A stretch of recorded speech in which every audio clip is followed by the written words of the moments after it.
In this video, I'm going to talk about three different types of machine learning: supervised learning, reinforcement learning, and unsupervised learning. Broadly speaking, the first half of the course will be about supervised learning. The second half of the course will be mainly about unsupervised learning, and reinforcement learning will not be covered in the course because we can't cover everything. Learning can be divided into three broad groups of algorithms. In supervised learning, you're trying to predict an output when given an input vector. So it's fairly clear what the point of supervised learning is. In reinforcement learning, you're trying to select actions or sequences of actions to maximize the rewards you get, and the rewards may only occur occasionally. In unsupervised learning, you're trying to discover a good internal representation of the input, and we'll come later to what that might mean. Supervised learning itself comes in two different flavors. In regression, the target output is a real number or a whole vector of real numbers, such as the price of a stock in 6 months' time or the temperature at noon tomorrow. And the aim is to get as close as you can to the correct real number. In classification, the target output is a class label. The simplest case is a choice between 1 and 0, between positive and negative cases, but obviously we can have multiple alternative labels, as when we're classifying handwritten digits. Supervised learning works by initially selecting a model class, that is, a whole set of models that we're prepared to consider as candidates. You can think of a model class as a function that takes an input vector and some parameters and gives you an output y. So a model class is simply a way of mapping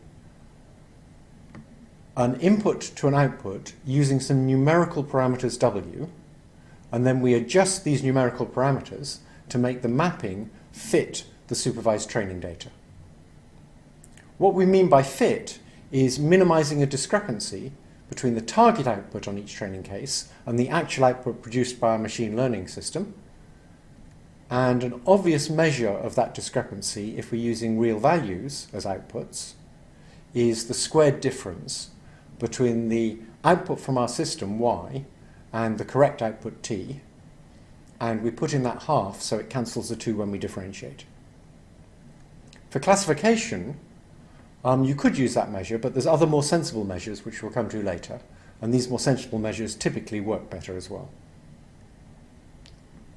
In reinforcement learning, the output's an action or sequence of actions, and you have to decide on those actions based on occasional rewards. The goal in selecting each action is to maximize the expected sum of the future rewards, and we typically use a discount factor so that you don't have to look too far in the future. We say that rewards far in the future don't count for as much as rewards that you get fairly quickly. Reinforcement learning is difficult. It's difficult because the rewards are typically delayed, so it's hard to know exactly which action was the wrong one in a long sequence of actions.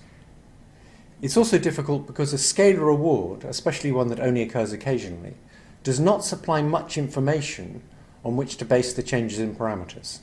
So typically, you can't learn millions of parameters using reinforcement learning, whereas supervised learning and unsupervised learning, you can. Typically in reinforcement learning, you're trying to learn dozens of parameters or maybe 1,000 parameters, but not millions. In this course, we can't cover everything, and so we're not going to cover reinforcement learning, even though it's an important topic. Unsupervised learning is going to be covered in the second half of the course. For about 40 years, the machine learning community basically ignored unsupervised learning except for one very limited form called clustering. In fact, they used definitions of machine learning that excluded it. So they defined machine learning in some textbooks as mapping from inputs to outputs. And many researchers thought that clustering was the only form of unsupervised learning. One reason for this is that it's hard to say what the aim of unsupervised learning is. One major aim is to create an internal representation of the input that is useful for subsequent supervised or reinforcement learning.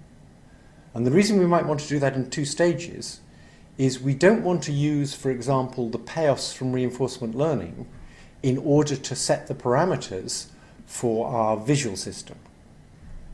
So you can compute the distance to a surface by using the disparity between the images you get in your two eyes.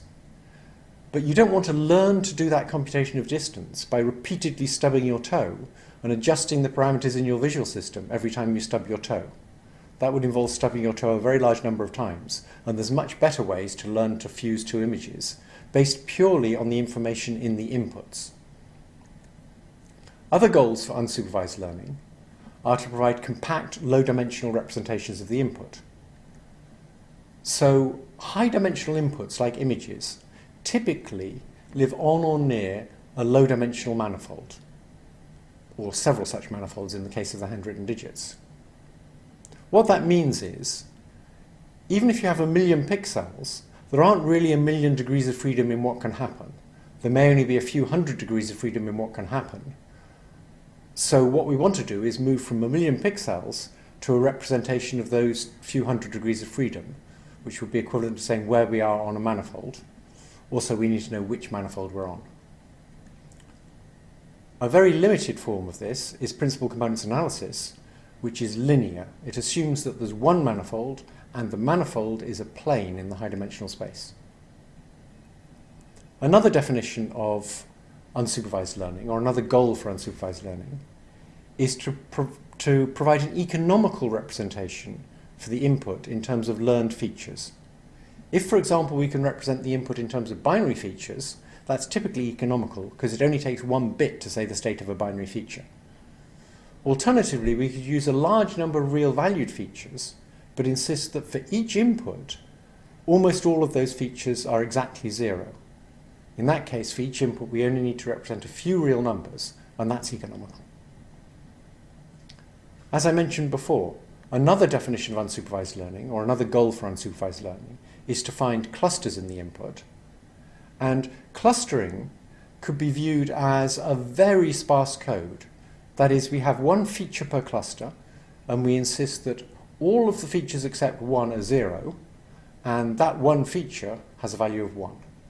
So clustering is really just an extreme case of finding sparse features.